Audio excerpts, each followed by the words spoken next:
República legisló desde el primer momento, y esto lo vimos en una de las primeras clases, a nivel laboral. Largo Caballero hizo una legislación laboral, bueno, impensable en toda Europa.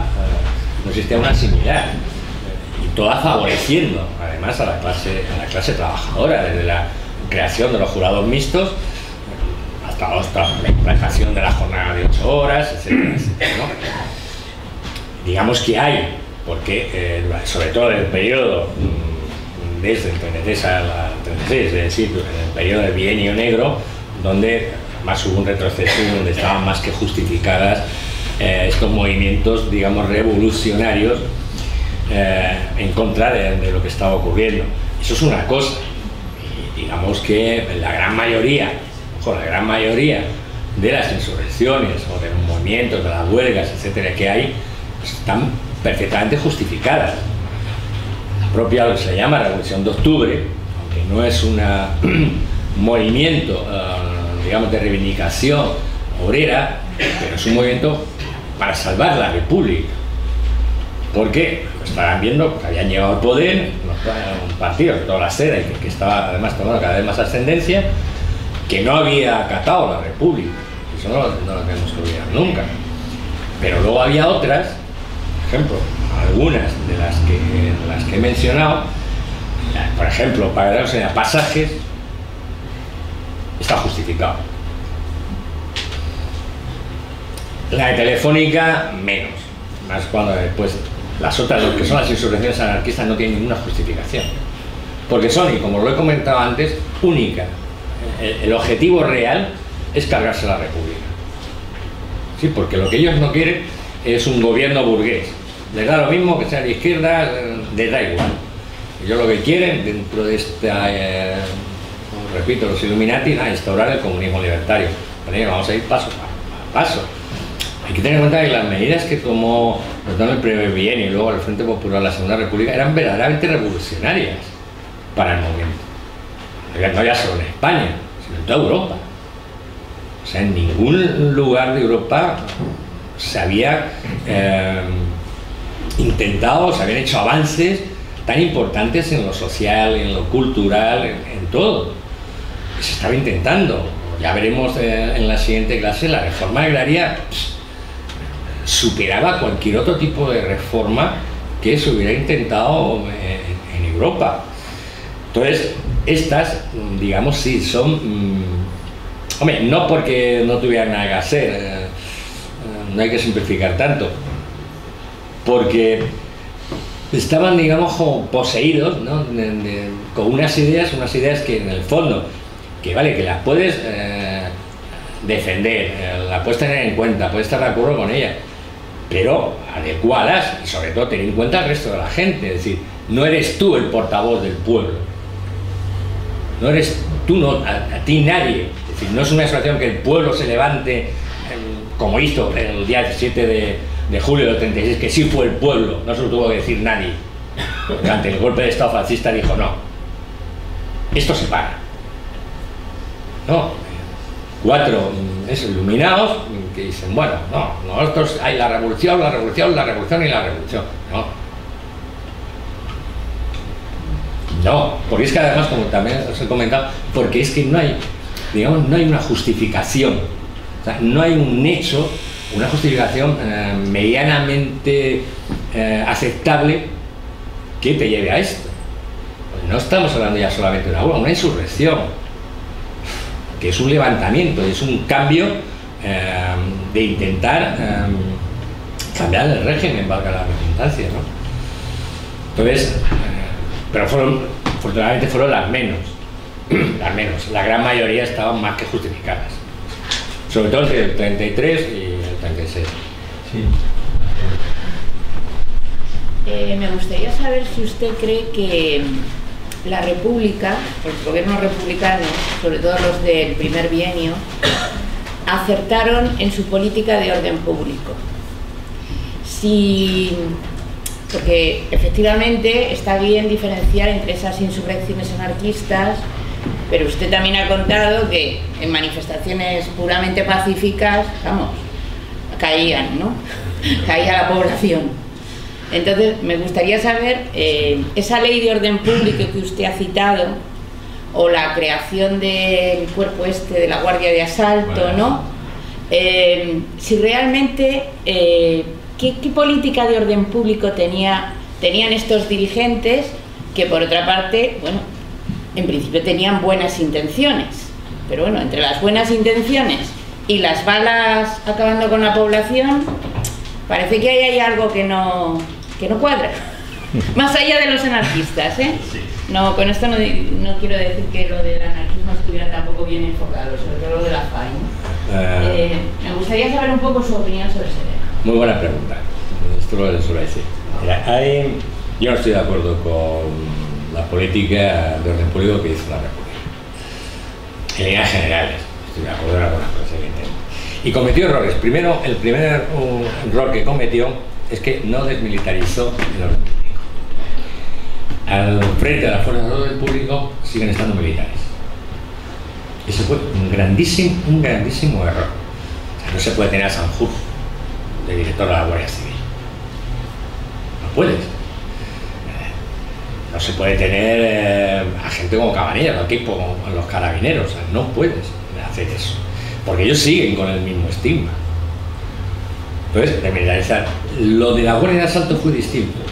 Se crea la Guardia de Asalto precisamente para intentar que las fuerzas de orden público no estuvieran tan militarizadas y crear un cuerpo que ellos entendían que iba a ser leal a la República, porque sobre la Guardia Civil tenían sus dudas, ¿no? Tenían sus dudas de si iba a ser leal o no a la Guardia Civil. Hombre, dudas hasta cierto punto razonables, porque cuando estalla la guerra civil, ojo, no toda la Guardia Civil se suma al golpe, además es más o menos un 50%. Pero son gente que está entrenada para recibir órdenes de su inmediato superior. Y su inmediato superior le dice, mata, mata. Le da igual. Que él vea, no discuten las órdenes. Algo que evidentemente es muy discutible en el sentido ético, ¿no? Pero no la discuten. Entonces, si hubo un error, es el no desmilitarizar, el no quitar a determinados miembros que se sabía que no eran precisamente republicanos de fe al mando de las fuerzas de orden público, que en definitiva son las que tienen que controlar esto. Sobre las leyes sobre orden público que se habla en la República, algunas, para que tengas una idea, en la famosa ley de vagos y maleantes, que funcionaba mucho con Franco, esa ley es de la Segunda República y Franco siguió con ella. Hay que hacer una ley delita, más que cuestionable, ¿no? La ley de defensa de la República tiene algunos aspectos que serían más que discutibles, ¿no? Más que discutibles, tanto en cuanto que de alguna manera coartaban, no como la limosna, pero coartaba determinadas libertades, ¿no? En líneas generales, si yo tuviera que poner fuera taxativo, un aprobado, un suspenso, yo suspendería a la República en cuanto a la República. Pero sobre todo porque todo viene de ahí, de no controlar los mandos. Y claro, llegan momentos en que las actuaciones de esta gente, que no es porque tú les ordenes que hagan eso, ya lo veremos en la próxima clase, lo de Casas Viejas, con el famoso que se hizo, no, hazañas que dijo tiros a la barriga, son mentiras, una gran mentira. ¿Qué ocurre? Que una actuación de un descerebrado, un psicópata, hace que caiga un gobierno republicano, y hace que entren las derechas en el gobierno, ¿no? Entonces, en líneas generales, en el orden público, la Segunda República falló. Sí. ¿Está contestada tu pregunta? ¿O? Sí, bueno, vamos, se podría debatir más, ¿no? ¿Por qué se quedaron con estos mandos militares, ¿no? Mandos... Quiero decir que... A ver, bueno, pero no quiero acaparar. No quiero acaparar el tiempo que un poco, pero intervengan. Dos pinceladas. Pues mira, esa interrogante que tú planteas es ahora mismo el por qué, sabiendo que con meses de antelación que se iba a dar un golpe de Estado y sabiendo quiénes iban a dar el golpe de Estado, se hacen barbaridades como mandar a Franco a Canarias al lado de la Legión o mandar a Mola a Navarra. En vez de cogerlos directamente, meterlos en un castillo militar y tirar la llave. La respuesta, porque le faltó coraje. Le faltó yo creo que ellos pensaban, pues, igual nos pasamos de rosca. Lo grave fue que no se pasaran de rosca, que no llegaron. Y eso sería para dar un curso sobre eso. Sí, si no puedes dar una pincelada sobre la parte de la reforma educativa, pero que tiene que ver más con la enseñanza secundaria o superior, porque, vamos, por lo que yo he visto, más que nada estaba centrada en la educación más básica, ¿no? ¿Qué hizo la parte de la reforma sobre la universidad, por ejemplo? Vamos, alguna pinceladita, si nos puedes decir algo. No, se incide también mucho en la segunda enseñanza, ¿eh? Lo que pasa es que, claro, cargan más, digamos, cuando hablo de escuelas, no hablo solamente de escuelas de primera, entiendo. Se carga más, digamos, la base de trabajo, la fuerza de trabajo en la primera enseñanza, porque, digamos, la primera enseñanza es la básica. A partir de lo que inyectes tú, por llamarlo de alguna manera, al alumno, así va a ser su desarrollo, ¿no? Pero también, además se cambian totalmente los planes de estudios, con nuevas asignaturas, se le da, por ejemplo, mucha importancia a las humanidades, todo lo contrario de ahora, etcétera. Y la universitaria también cambia, sobre todo, y en la segunda enseñanza algo muy básico, se prepara muchísimo mejor al profesorado. Y eso es muy importante. Posiblemente en aquella época salieron de las generaciones mejores de profesores que había en España, a nivel de preparación, ¿eh? Y la universitaria igual. Ten en cuenta que hasta ese momento la enseñanza universitaria era única y exclusivamente para la gente con cierto poder económico. No llegaba a la gente.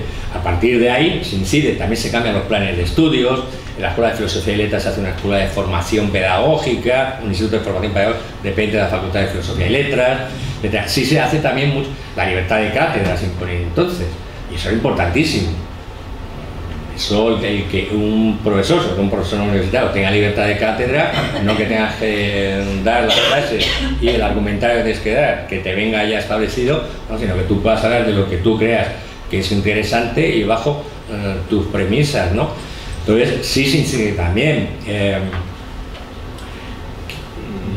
Todos los movimientos se crea además dentro de las universidades, se incide o se alienta la participación de los estudiantes.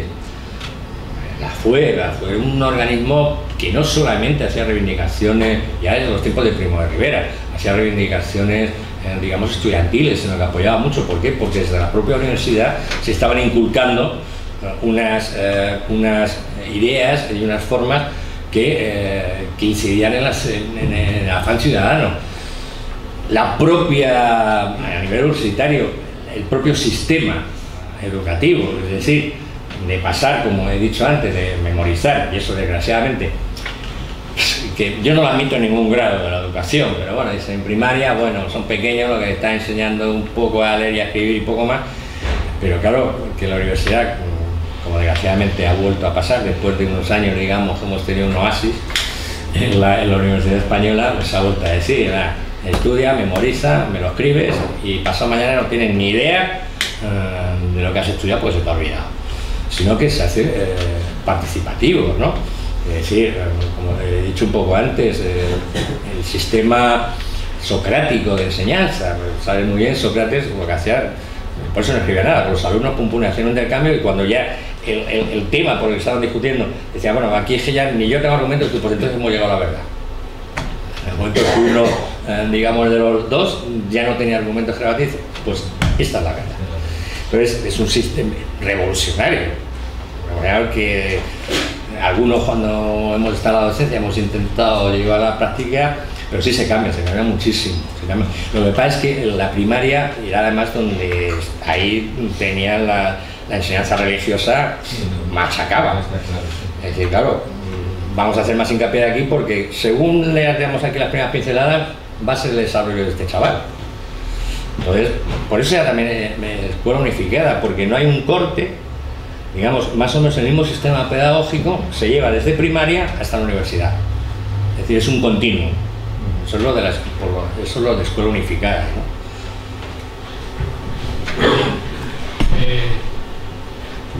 Empezaron a crearse grupos en los pueblos, en los colegios llamados grupos escolares, tan bonitos que son. En la época de la República cuántos colegios, sobre todo los pueblos, se construyeron con esa arquitectura tan bonita, y eso fue, bueno, el principio del boicot a la República. Ahí se juntó la CNT, la FAI, y que lo hace, y la derecha, que no pueden aceptar que tirase para adelante por la República.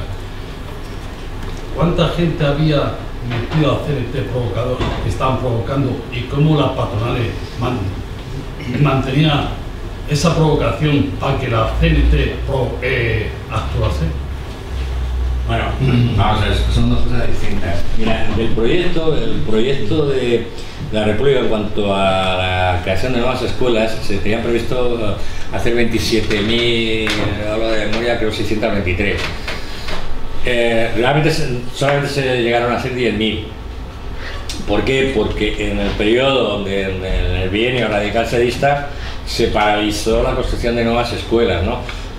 Volvió a tomar impulso con el Frente Popular, pero el Frente Popular es que no había tiempo prácticamente a hacer nada, ¿no? Entonces se llegaron a construir 10.000 nuevas escuelas, ¿no?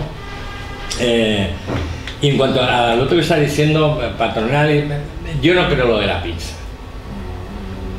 Esto que se utilizó y algunas veces por insignes personajes y no tan lejanos, y que algún disgusto me costó a mí en su momento, no había una pinza. Azaña sí decía que había una pinza hecha entre anarquistas y la patronal. No, entonces como la patronal y la CNT directamente se tiraban a matar, y cuando digo se tiraban a matar es que se tiraban a matar. Es decir, llegaba de Barcelona con el pistolerismo, es decir, no eran por distintas cuestiones, ¿no? Y en cuanto a la cultura y la educación, al contrario, los anarquistas sí apoyaban eso. Incluso los anarquistas crearon los Ateneos Libertarios, donde, como todos sabéis, eran, digamos, también lugares donde se impartía cultura, donde se impartía conocimiento, etc. Una cosa que hubo, que nunca se pudo llevar a cabo realmente la reforma, por ejemplo, educativa, en volverla realmente laica, porque durante el bienio cedista una orden que había, que a partir del año 33, porque esto de prohibir a los religiosos la enseñanza no era con efecto inmediato, pero se había dado un plazo, que hace cuando llegan los recalcedistas lo paran. Pero es que además las órdenes religiosas hicieron un truco. Las escuelas que estaban a su nombre, ellos desaparecieron como titulares de las mismas y pasaron a ser propiedad de los consejos de padres, las acciones de padres de esos mismos colegios. Claro, te puedes imaginar cómo se llamaban, los legionarios de la educación o algo así, ¿no? Te puedes imaginar que sería lo mismo, es decir, no, ya no soy una orden religiosa la que es propiedad de este colegio, no, si es, lo que has puesto ahí un nombre de paja, que son los que teóricamente dirigen. Entonces, no, en cuanto a la educación, los anarquistas no solo boicotearon, no boicotearon, sino que ayudaron. Es decir, ahí los anarquistas también fueron unos grandes difusores de la cultura, del conocimiento, igual que los socialistas, las casas del pueblo, o a través de este sistema de escuela que ellos crearon. Y son distintos. Y no hubo jamás, digamos, por decirlo ahora, una confabulación entre la patronal de las derechas y la CNT, por decir vamos a cargarnos, no. Jamás. Eso yo te voy a asegurar que jamás lo hubo. No hubo ese entendimiento, todo lo contrario. Todo lo contrario. Sí. Quería que nos contaras su opinión ahora desde el punto de vista económico. Es cierto que la República tenía un proyecto serio, un proyecto amplio, un proyecto a todos los niveles, pero ¿con qué tipo de financiación contaba? ¿Qué ocurrió con los ricos de este país? ¿Dejaron su dinero aquí, se lo llevaron o simplemente se hicieron los tontos? No, hubo una fuga de capitales. En el momento que se proclamó la República, hubo una fuga de capitales bestial, de cientos de millones de pesetas. Y uno de los graves problemas, los obstáculos con que se encontró la Segunda República, sobre todo en el primer bienio, para llevar a cabo todos los proyectos, fue la falta de dinero. A nivel de la educación fue un factor determinante de que no se pudieran acabar periodo, ten en cuenta que en el primer año, como he dicho antes, ya estaba previsto hacer 7.000 escuelas, ¿no? Solo en el primer año de las 23.000 que consideraron que eran necesarias hacer. Entonces, uno de los grandes problemas que había era la financiación, por dos motivos. Uno, por la bestial deuda que había dejado Primo de Rivera. O sea, Primo de Rivera había dejado el Estado en bancarrota prácticamente. O sea, con una deuda inabsorbible, ¿no? Entonces, estuvieron muy limitados por los recursos económicos para poder llevar a cabo todas sus reformas. En la otra reforma que incidió de gran manera la falta de, digamos, economía, de dinero para poder hacer la reforma agraria. La reforma agraria que también, desde lo bonita que parecía en el proyecto que se hicieron, no se llevó a cabo, muy poquito. ¿Por qué? Porque no había recursos económicos para poderla llevar a cabo tal y como se había desarrollado, ¿no? Se intentó grabar a gente rica, yo que esa expresión, se intentó grabar de alguna manera para sobre todo a los grandes propietarios de tierras. Se intentó. Lo que pasa es que, claro, lo que te he dicho antes, tienes un problema. Lo primero, tengo una fuga de capitales, pero importantísima. Otra, una retracción en la inversión privada.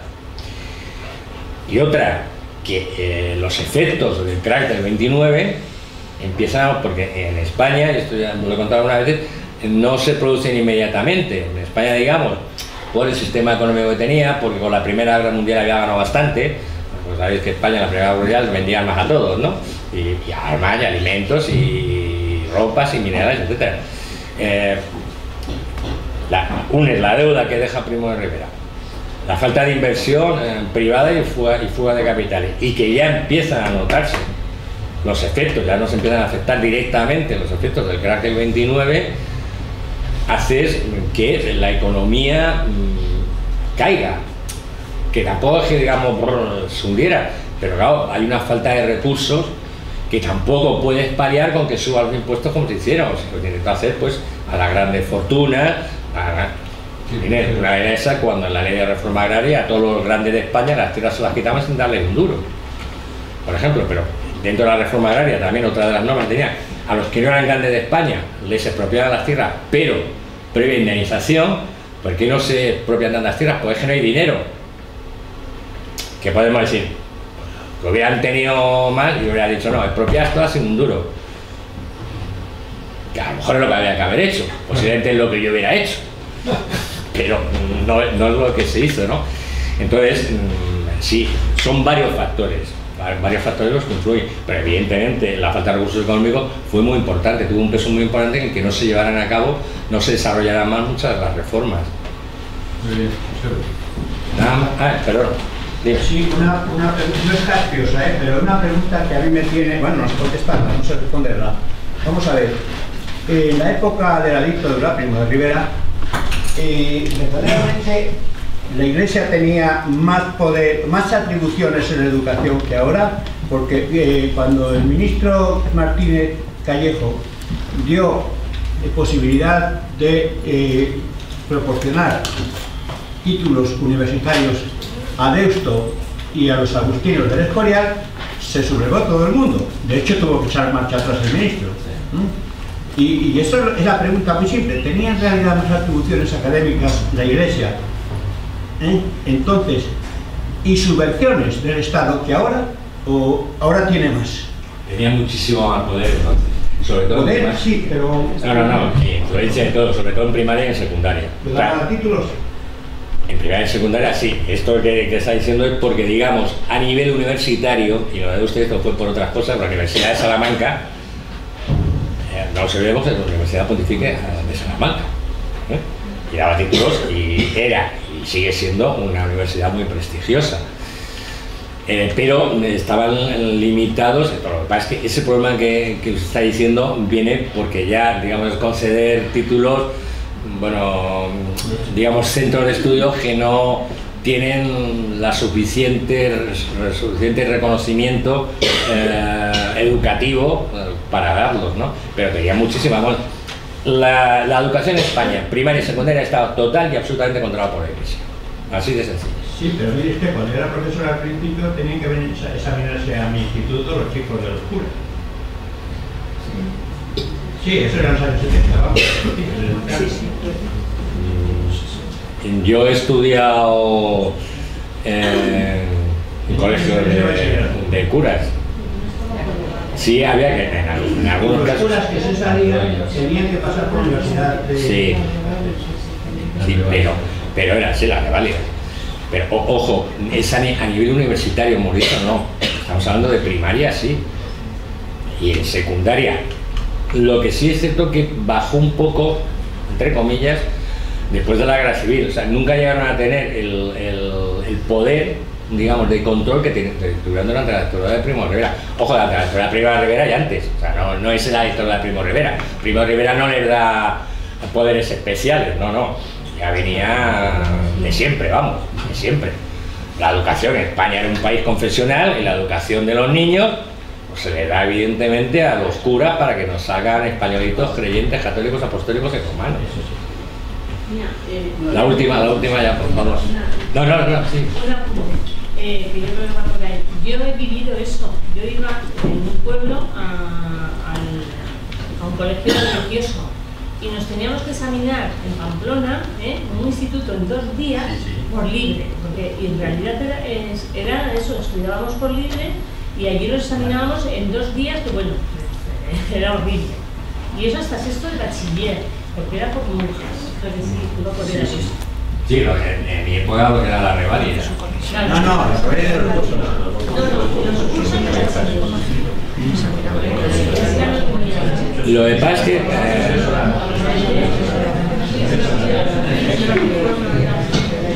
sí es cierto, pero que ya no me acuerdo exactamente de la legislación de entonces. Hombre, yo sé de lo que conocí, de lo que vi, de la educación que tuve y de donde tuve que estudiar. Yo, por ejemplo, es cierto, los títulos de bachiller no los saqué en un instituto público. Bueno, también porque un año antes de que estaba con los curas dije hasta aquí hemos llegado. Bueno, lo decidieron ellos y me echaron a mí, pero esa es otra cuestión, ¿no? Entonces sí es cierto que para acceder tanto bachiller como luego lo que era la reválida se hacía en institutos públicos. Pero estamos hablando de enseñanza superior.